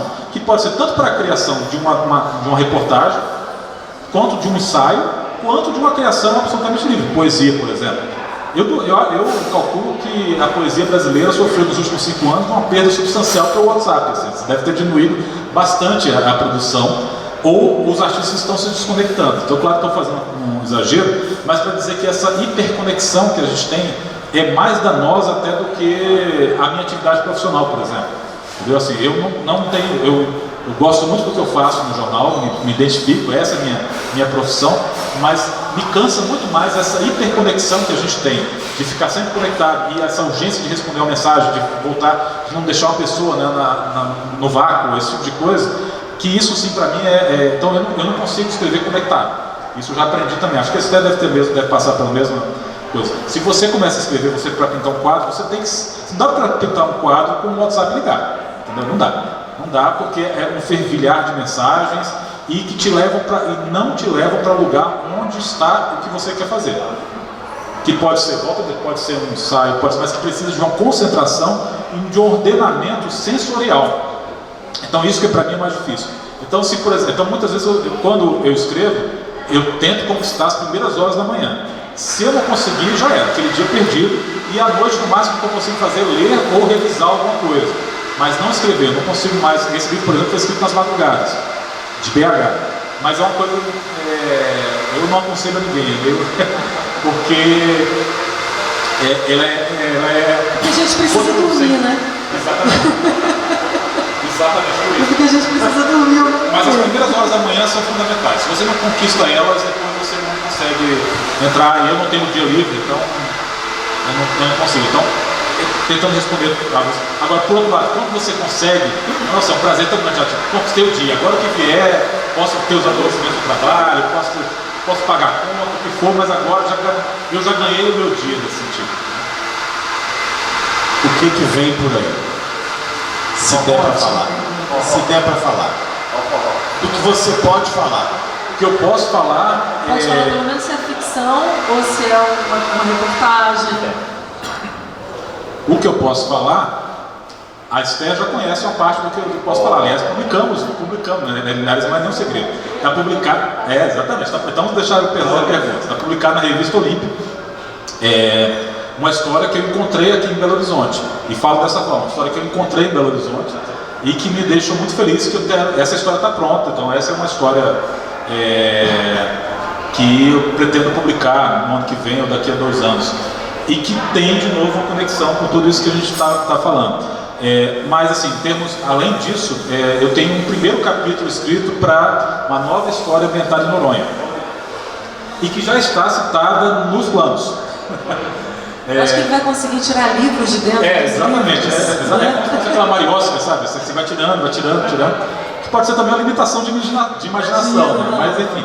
Mas eu tenho um primeiro capítulo escrito, mas de novo, com essa atividade jornalística desse ano, particularmente, de eleições, foi absolutamente massacrante. Então, assim, eu nem me culpo por isso, mas eu não consegui escrever nenhuma linha de ficção. E até porque a realidade estava tão absurda, estavam acontecendo, continuam acontecendo coisas tão absurdas na realidade, que quando a gente vai para a ficção, e no meu caso, a minha ficção é muito calcada, não no realismo, mas com uma verossimilhança. Eu não escrevo distopias, né? Então o Brasil está muito mais distópico do que está nos meus livros, né? Então, os meus livros de alguma forma estão conectados, histórias que poderiam acontecer, né? Não são histórias sobrenaturais, não são histórias distópicas. Então, dá até assim, a gente fica, acho que a história passa pela mesma coisa, tipo, será que a gente vai escrever diante do que está acontecendo no Brasil? A gente se sente muito pequeno, né, diante do que está acontecendo, né? E fala, será que as pessoas vão ler? Mas, de toda forma, isso também é uma lição que eu aprendi com o jornalismo e na literatura, para mim, ficou ainda mais claro, que é o seguinte: a gente escreve livros como se fossem mensagens que a gente coloca numa garrafa e solta no oceano. E a gente tem que ter o prazer de fazer, e aí vou trazendo agora uma metáfora para as artes plásticas, para mim, eu tenho que ter prazer em escrever o livro como um artista tem ao finalizar a sua tela. Se depois as pessoas vão passar, se aquela tela for exibida e as pessoas vão se identificar ou vão reagir àquilo, é outra coisa, e é uma outra satisfação. Mas para mim não faz nenhum sentido, até porque literatura no Brasil não dá dinheiro, não dá reconhecimento, dá muita frustração para quem se dedica, para quem leva muito a sério, né, a carreira de escritor dessa forma. Então, você tem que ter o prazer, tem que estar, eu não diria nem prazer, porque eu acho que a palavra não está mal usada, a realização, elas têm que se bastar em um primeiro momento. Não que você vai fazer e depois guardar na gaveta, mas que aquele processo de retirar, voltando à imagem do Agalusa, de tirar uma ideia que estava na sua cabeça ou em outra parte do seu corpo, que você consiga retirá-la até para abrir para outras ideias, ou sensações, ou sentidos que elas venham também. Aí você conseguiu fazer isso, então você conseguiu pintar a tela ou fazer a sua obra. Depois você coloca na parede. Aí você vai vendo, se tiver pessoas que passem e gostem, perfeito. Se não, ok, também valeu para você está contente com aquele resultado. Então, para mim, jamais imaginaria, por exemplo, que um livro ambientado em Fernando de Noronha, escrito por um romancista iniciante, ia ser publicado pela editora Gallimard na França, e que ia ter leituras em Lyon, em Lille, sabe? Pessoas fazendo comentários que estavam conhecendo o Brasil e aquela ilha por meio daqueles personagens. Você não tem esse plano? Não tinha esse plano, exatamente. E uma intimidade com os personagens, assim, não, Nelson, sabe? Tratando os personagens que eu até com ciúme, assim, os personagens são íntimos meus, assim, ele está desgarrado aí nesses lugares, então isso é muito bacana, sabe? A gente vê essa garrafa vazia chegar em algum lugar, mas se não chegar tudo bem também, né? Ok, contanto que a gente consiga, e acho que o Henrique sabe exatamente o que eu estou dizendo, algumas das suas obras certamente têm despertaram uma afinidade maior com algumas pessoas, e outras são mais do coração, né? Você guardou elas e tá aqui, estou feliz com elas. Então acho que faz um pouco, tem um pouco esse sentido. E nunca desistir por conta disso, não se submeter, e essa é uma lição que essa edição na França me trouxe, que foi, tá vendo, assim, às vezes é o momento do próprio país, sabe? É o momento do que a gente está passando, em uma circunstância histórica, e um país que, como é um país muito conectado, eu assim, para mim, na minha visão, tenho compartilhado isso com alguns amigos escritores, é que nós perdemos muitos leitores nesses últimos 10 anos para as redes sociais. As pessoas foram perdendo a capacidade de concentração. Então, com uma exceção ali, como Torto Arado, que é um belíssimo romance, mas, isso é pouco comentado, utiliza uma estrutura secular de folhetim. Cada capítulo do Torto Arado conduz para o próximo. Cada capítulo, um dos segredos do Torto Arado, muito além obviamente da questão da identificação e de tornar visíveis personagens que estavam invisíveis na literatura brasileira, ao menos neste século, mas é um recurso do folhetim, que é você, é uma narrativa folhetinesca no melhor dos sentidos, de ter um capítulo puxa o outro, a cada capítulo puxa o outro. Exatamente, você não consegue parar de ler, não é? Então, ele teve essa preocupação de uma técnica que é clássica da narração. E então, com exceção de um livro como Torto Arado, que nasce já como clássico, é um livro que inclusive remete aos grandes clássicos do século XX, né? Mas isso são exceções nesse cenário, porque na verdade hoje a literatura ela ocupa, e a literatura de ficção, ela ocupa um nicho ainda menor. E acho que tem muito a ver também com uma questão narcísica do brasileiro de falar, ué, por que eu quero ler a sua história? Não, eu quero contar a minha história. Eu vou para o Instagram, me narrar, eu vou narrar a minha história, eu vou narrar visualmente a minha história. Vou gastar esse tempo, vou gastar esse tempo. Do selfie, Porque eu vou ler a sua história, Daniela, eu vou ler a história do Carlos Marcelo, eu posso contar a minha história visualmente. Eu posso ficcionalizá-la. Exatamente. Isso, então eu posso criar uma narrativa para mim no Instagram e outras redes sociais. Então, eu acho que com isso a gente perde, e é isso que eu gostaria de falar também. É uma pena, porque isso, quando você volta-se para o próprio umbigo, isso tanto na literatura, é uma literatura que eu não tenho uma grande identificação, a famosa autoficção, assim, nem tendo direito a esse conceito, é uma coisa que eu não consigo, não é que eu respeito, mas eu não consigo entrar naquilo, não me diz muita coisa.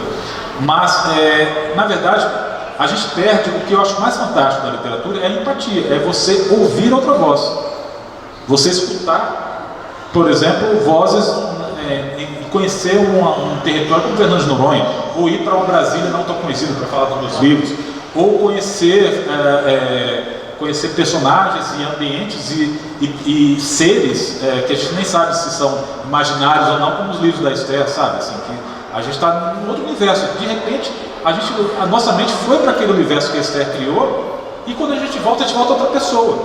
E a gente volta de outra forma, sabe? E eu acho que isso que é mais fantástico na literatura, quando ela te leva para um outro lugar. E quando você volta, você não é mais o mesmo. Isso já foi impactado por aquilo, porque aquilo que você viu naquele universo criado por Esther e por tantos outros autores, quando você vai para as veredas do Guimarães, você volta de outro jeito, você volta transformado, né? Quando você vai para o Rio do Machado de Assis, você volta de outro jeito. Então, os físicos ainda não conseguiram, mas ainda é a mais eficiente máquina do tempo, né? De viagem do tempo, a literatura, o tempo e o espaço. Poucas são tão eficientes quanto ela. E aí a gente volta de outro lugar. Mas eu acho, então, voltando aos Estados Unidos, é uma pena que o brasileiro, no geral, esteja perdendo um pouco isso, sabe? Porque está mais interessado em curtir, compartilhar e narrar suas próprias histórias. Curtir ser curtido. Temos uma pergunta da Maristela Maciel. Imagina se a gente ia ficar sem essa pergunta. Bom ouvir vocês. Carlos Marcelo, tudo que você falou agora, a propósito só desse temperatura, desse impacto, né? Eu acho que se dá a ver na sua obra. E eu ouso dizer que nesse último livro, ainda inédito, que eu torço para que venha à tona o mais rápido possível, porque é uma obra preciosíssima. Eu tive a honra de ler esse livro e de incluir um de seus capítulos no último número da revista Olímpia. E é um romance ambientado em Minas, né? Mais especificamente voltado para Belo Horizonte, né? Num contexto muito importante para as letras, né? do nosso estado e do Brasil. Então eu queria saber assim, qual é a sua relação, né, com Belo Horizonte. Quer dizer, você falou de Fernando de Noronha, falou de Brasília. Eu queria ouvi-lo sobre Belo Horizonte e a literatura mineira. Sensacional. Ótima pergunta. Bom, começar pelo final. Bom, a literatura mineira já me assusta um pouco, porque aí a gente está falando dos grandes, né? Assim, quando eu fui transferido, quando fui convidado para ser transferido do Correio Brasiliense para o estado de Minas, eu posso revelar para vocês que um dos fatores decisivos foi vir para Belo Horizonte, porque pela bagagem cultural, sabe? Pela tradição e mais por ser uma cidade que ainda pulsa a cultura. sabe? Assim, talvez vocês que estão daqui não percebam como a gente que é de fora perceba ainda com tanta clareza que hoje de manhã mesmo, assim, a gente passeou ali na Rua da Literatura, você vê livrarias de rua lotadas, as pessoas comprando livros e pegando dicas de livreiros, parece um sonho para um escritor, para uma vida, parece ficção, parece estar num outro cenário. Isso não ocorre mais em nenhuma cidade brasileira, parece estar em outro país, um país mais civilizado, um país mais atento para isso. Isso foi decisivo, essa visão que eu tinha de fora e que eu já tinha uma admiração muito grande, especialmente pela música mineira, Milton Nascimento, o Clube da Esquina. Então, assim, eu da mesma forma que eu gosto muito de rock, da música nordestina, apesar de cada vez mais implicar com esse rótulo nordestino, porque ele parece, ele soa assim, como colocar todo mundo no mesmo balaio, sabe? Então, música nordestina, mas só fazer uma digressão, mas Caetano é música nordestina? Não, Caetano é baiano, mas por que não entra na música nordestina? Mas Alceu Valença é música nordestina, mas por que se Alceu é pernambucano? Luiz Gonzaga é pernambucano, e Zé Ramalho é música nordestina porque é paraibano, mas o Gilberto Gil não é música nordestina porque é MPB. Então acho que tem aí um segregacionismo que vale a pena, e que eu até provoco um pouco no livro do forró, que eu chamo que eles são pertencem à música, à MBP, música brasileira popular, que é diferente da MPB, música popular brasileira, que não é tão popular assim, apesar de toda a minha admiração e cada vez maior pelos grandes nomes da MPB, mas assim, o Chico Buarque hoje não tem uma música tão popular como o Alceu tem com uma Anunciação, por exemplo. Zé Ramalho, né? Sem dar entrevista, sem aparecer em televisão, sem tocar em rádio, ele não faz um show que não esteja lotado. O Ramalho e outros nomes, e mais, os nomes mais populares, o próprio Gonzaga, Jackson do Pandeiro, eram cantores genuinamente populares. Eu escutei esses cantores pela primeira vez antes dos grandes nomes da MPB, eu escutava esses nomes na Rádio AM. Foi a minha primeira, e é curioso falar isso, porque a primeira forró que eu escuto não é Asa Branca, chama-se o Fole Roncou, que tinha acabado de ser lançado, tinha 4 ou 5 anos, e fiquei com aquela melodia na cabeça, acaba sendo o nome do livro. Mas enfim, fiz essa digressão para dizer que muitas vezes a gente não valoriza. Então a música mineira, se chama música mineira, eu prefiro chamar de música brasileira, porque eu acho que, de novo, por que então por que o Titãs na música paulistana? Né? Ninguém fala isso, mas é filho da música brasileira, né? Então acho que tem um certo... esses rótulos acabam sendo muito significativos, assim, o que eles querem dizer no final. E aí, então, mesmo convencionando se falar dessa forma, então, quando você fala da literatura mineira, eu não consigo separar, para mim, a literatura brasileira. Eu não leio autores mineiros, eu leio autores brasileiros. Mas, coincidência ou não, os grandes escritores que eu admiro, boa parte deles, nasceram em Minas Gerais, ou passaram por Minas Gerais. Então, e é muito interessante. Então, quando eu fui convidado para vir para o estado de Minas, a gente já tinha no Correio Brasileiro um caderno chamado Pensar também, já sabia da tradição do Pensar aqui também, conduzido por muito tempo com brilhantismo pelo saudoso João Paulo. Então era uma honra muito grande, sabe? E assim, falando um pouco dessa atividade do Pensar, Rogério, é um desafio muito grande editar um caderno ainda de literatura ou de ideias de literatura, numa cidade que ainda pulsa a literatura e que pulsa as ideias, sabe? Que as pessoas se encontram para conversar sobre isso. Isso tem impacto na vida das pessoas. Então, eu considero isso um dos maiores desafios profissionais que eu tenho.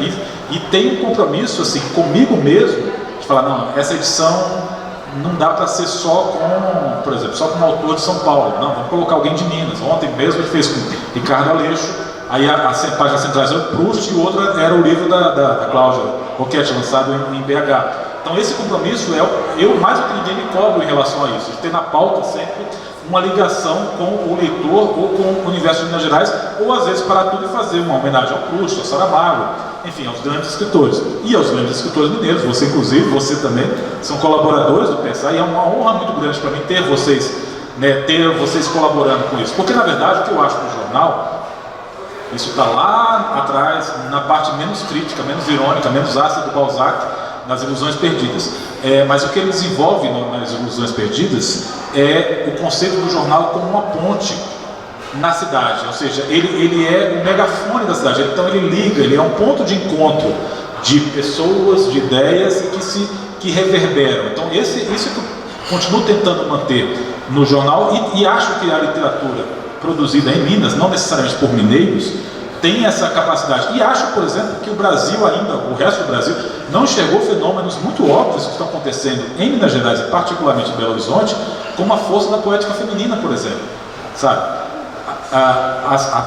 Eu sou um grande leitor de poesia, eu não sou um especialista em poesia, mas eu acho que sei reconhecer quando a poesia bate e entendo que, por exemplo, Ana Martins Marques é uma das maiores poetas brasileiras, não contemporâneas, das maiores poetas brasileiras, ponto. Isso para mim é evidente, quando você olha, sabe, você tem alguma coisa diferente ali que, guardadas as devidas proporções, mas ela estabelece uma conexão, e aí, claro, de novo colocar as proporções, mas me parece que o Drummond provocava também, de ter um desconcerto, sabe, e ao mesmo tempo uma aproximação, mas sempre vem alguma coisa ali que te dá uma rasteira, sabe, assim, tem algo que é prosaico, mas ao mesmo tempo é encantador, é transcendente, sabe, não é banal. E acho que as coisas que a gente tem publicado de poesia, especialmente, e não só da poesia, mas a força da narrativa feminina feita por mulheres, editada por mulheres e consumida por mulheres em Minas Gerais, é um fenômeno mineiro que não está sendo falado no Brasil. A sua literatura, a literatura da Esther, tantas escritoras que estão no seu auge, assim, sabe, produzindo com muita qualidade, um nível altíssimo, e que, não quero dar nomes, mas que vejo que há uma atenção às vezes maior para as escritores e escritoras de São Paulo e Rio, muito mais pela localização geográfica deles, do que pela essa força intrínseca que há nessa literatura feita em Minas Gerais. Então, isso, na verdade, eu falei mais da literatura, mas o cinema mineiro está cada vez mais forte também, com o pessoal dos filmes de plástico, dessa produtora. O teatro nem se fala, com o Grupo Galpão, as artes visuais nem se fala. Então, assim, acho que é uma pulsação cultural em Minas Gerais, no qual a Academia Mineira de Letras está fazendo um papel crucial de estabelecer um diálogo com essa sociedade, trazer essas pessoas e ao mesmo tempo projetá-las, como hoje, por exemplo, a gente está falando disso dentro de um shopping, e o shopping abrir portas para esse tipo de diálogo, sabe? Então, eu acho que isso está acontecendo, o que eu quero dizer, está acontecendo algo muito importante em Minas Gerais e as pessoas não estão enxergando. Era isso que eu queria dizer. Maravilhoso. Está acontecendo e é forte. Então, assim, acho que é uma pulsação cultural em Minas Gerais, no qual a Academia Mineira de Letras está fazendo um papel crucial de estabelecer um diálogo com essa sociedade, trazer essas pessoas e ao mesmo tempo projetá-las, como hoje, por exemplo, a gente está falando disso dentro de um shopping, e o shopping abrir portas para esse tipo de diálogo, sabe? Então, eu acho que isso está acontecendo, o que eu quero dizer, está acontecendo algo muito importante em Minas Gerais e as pessoas não estão enxergando. Era isso que eu queria dizer. Maravilhoso. Está acontecendo e é forte. E talvez, aí daqui a 20 anos, alguém da USP vai escrever um artigo para dizer, aí as pessoas daqui mesmo também vão se deslumbrar, olha, veio fulano da USP, traz em caravanas, e vão pegar os originais da Maria Esther, pegar os originais da Maria. É maravilhoso a gente ouvir isso de alguém que não é mineiro. Mas exatamente, aí vão escrever, e vão fazer, e vão olhar para isso como se olham para os grandes mestres, porque uma passagem para mim que é muito óbvia, os grandes escritores mineiros do século XX foram homens, né? Hoje os grandes escritores, pelo menos as grandes escritoras, são vozes femininas, assim, pelo menos que se destacam. Então só aí você já dá para fazer uns 10 estudos sobre isso, né? Sobre essa mudança. A força das editoras, também das editoras mulheres, também é outro estudo que pode ser feito. E isso tudo fica como se fosse um fenômeno natural. Livrarias de rua com as pessoas procurando os livros de editoras independentes, sabe? Que estão lá com o mesmo nível de exposição das grandes editoras. Isso é dado como natural aqui, não é natural. E não está acontecendo. Aqui está acontecendo algo que é muito forte na literatura. Revistas literárias de altíssima qualidade. E assim, volto a dizer, foi uma honra ter os originais dessa história, que eu não chamo de romance, eu chamo de história, que eu encontrei em BH, chama-se O Escutador, e o nome tem a ver com o que a gente conversou, ou seja, de um personagem que escuta as vozes, ou seja, que é o que está faltando muito para a gente hoje, escutar os outros. E esse personagem, para falar um pouco assim, respondendo a segunda parte da pergunta da Esther, ele é um jovem que vem para Belo Horizonte, a cidade não é nomeada nessa história, só que ele vem para o que foi vendido para ele de uma cidade dos escritores. Ele vem em 1958. Só que quando ele chega, os escritores foram todos embora. Então ele chega atrasado, e ele começa a procurar, cadê o Drummond, sabe? Começa a procurar esses grandes escritores, cadê o Fernando Sabino, acabou de ir embora, cadê o Paulo Mendes Campos, e ele não entende porque as pessoas foram embora, ele veio para a cidade dos escritores, e a cidade dos escritores não é mais a cidade dos escritores, então já tem essa defasagem. Por quê? Porque ele foi formado, esse, claro, é um pouco autobiográfico, porque a minha chegada na cidade dos escritores e a descoberta desses autores, e aí esse personagem, ele dialoga com uma editora mulher, e aí vem uma parte que é ficcionalizada, porque não havia editoras mulheres, então não deixa de ser uma provocação você ter um personagem feminino num papel preponderante, porque pouquíssimas mulheres estavam à frente de editoras no século XX. E ele então se envolve com essa cena literária, ou pelo menos o que ficou dessa cena literária em Belo Horizonte. Eu gosto muito dessa narrativa. Tá pronto o livro? Tá pronto. Tem uma apresentação da Esther, tá pronto. Quem quiser publicado. Não foi publicado, mas foi publicado. Mas quem quiser conhecer um pouco dessa história, os primeiros capítulos são publicados na Revista Olímpia com muita honra. Uma edição brilhante da Esther, do Zé Eduardo, do Maurício e do Júlio, exatamente. Então, uma revista como essa, independente da minha participação, mas outras revistas como Maurício, Peixe Boi, tantas outras revistas literárias de altíssima qualidade que estão sendo feitas aqui, me parece que o Brasil não está atento ao que está acontecendo aqui, sabe? E não está encarando como já percebeu. Claro, demorou, mas o Grupo Galpão, o Inhotim, sabe? Isso já são o Skank, enfim, a música do Milton agora reconhecida, né, com a força que teve, mas o que está acontecendo na literatura é muito vivo, é muito forte e ainda está muito escondido, assim, e a culpa, aspas, não é daqui, é de fora, quem não está enxergando, mas também problemas deles, vamos aproveitar, né, ao máximo, porque também é um ecossistema que se alimenta também, não depende da chancela de São Paulo e do Rio para acontecer. Tem leitores, sabe? Minas Gerais tem leitores, acho que são leitores e leitoras, assim, é um universo especialmente feminino, conduzido, e tirando o clichê, não é com delicadeza, é conduzido com força e com intensidade pelas mulheres, com muita voracidade, que está contando uma nova história da literatura brasileira. E essa, uma parte expressiva da história da literatura brasileira do século XXI está sendo contada em Minas Gerais. Carlos Marcelo, conversa ótima, né? A gente podia esticar, mas já esticamos, né? Obrigada pela presença, obrigada por essa conversa ótima, parabéns por esse trabalho primoroso à frente do Pensar, parabéns pela sua literatura. E você quer ler algum trechinho para encerrar? Pode ser. Agradeço a todos pela presença, a quem nos assiste no canal da Academia Mineira de Letras também. Convidando vocês depois para a turma que está aqui. Para a turma que está aqui, a gente convida para a sessão de autógrafos, e para a turma que está em casa, a gente convida para ir na livraria comprar os livros do Carlos Marcelo, né? Então, aqui na Canto do Livro, no ponteio para a turma de BH, estavam todos aqui, né, Marcelo? Os livros continuam aqui na livraria. Sempre são lá. Exatamente. É bom a gente lembrar isso, né? A sessão de autógrafos, ela continua depois. Achou? Vamos lá. Uma das partes finais, não tem muito spoiler, não acho que dá para ler. É uma digressão que um dos personagens, o Tid, faz quando encontra uma sacola, uma caixa de fitas cassete. É um livro também assim, que tem uma coisa de geração, Dani, de coisas do século XX, muitos objetos do século XX aparecem nesse livro. E ele conhece um dos personagens por meio dessas fitas cassete que foram deixadas. Então ele vasculha essas fitas e LPs também. Então ele pensa um pouco sobre isso, e é esse que eu vou ler para vocês. E ele pensa o que ele faria ao encontrar esse jovem que ficou no passado, o que ele faria com ele ao conhecer os discos dele, ou seja, ele conhece uma figura que é decisiva para a vida dele, mas que não está mais presente, que ele acaba conhecendo por meio desses discos que ele deixou. Tid abriu a mochila e retirou uma das sacolas alaranjadas para examinar os LPs que pegou na casa de Diana. Escolheu uma gravação ao vivo para substituir os Birds. Para aproveitar ao máximo, ele ensinaria a Lute. É preciso ficar bem próximo do palco. Recordaria a intensidade e a energia que emanava nas apresentações em bares, garagens, pubs, porões. Repassaria também o que aprendeu ao ver as grandes bandas se apresentando nos ginásios e estádios.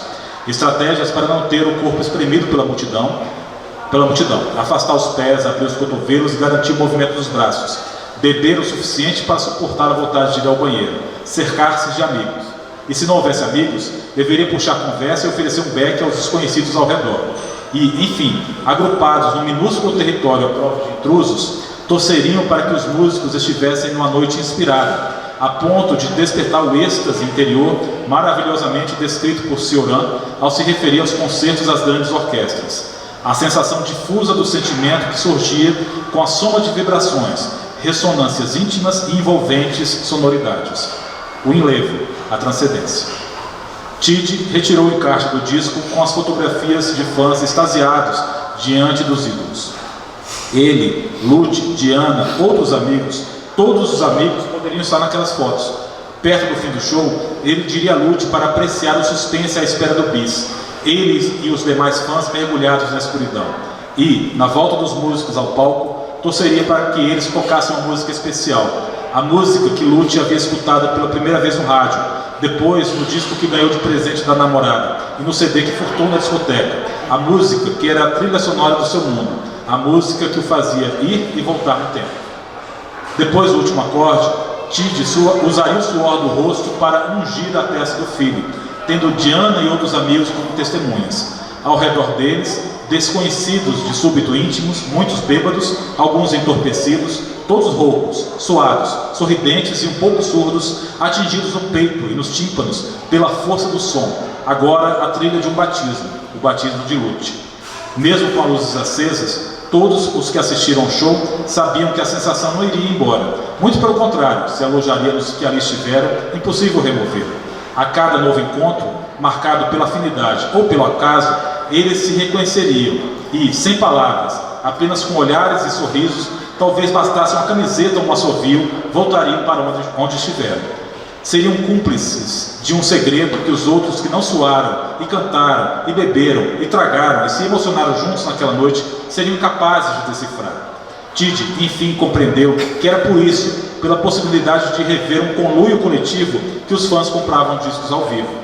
Enquanto retirava as fitas da mochila e colocava uma delas em seu aparelho de som, Tid também compreendeu o que buscava nas sacolas alaranjadas que pegou na casa de Diana. Tentava chegar até Lute. Fotos não serviriam. Somente a música seria capaz de levá-lo a um outro plano, a dimensão invisível e atemporal que o espanhol filósofo mencionou durante a entrevista com Milena, a tal da quinta dimensão que Diana não tirava da cabeça. A dimensão onde não há medo, onde nasce o êxtase de Cioran, onde não existe passado nem futuro, onde tudo é agora e sempre, onde Tid poderia encontrar o filho que a vida lhe oferecera depois da morte.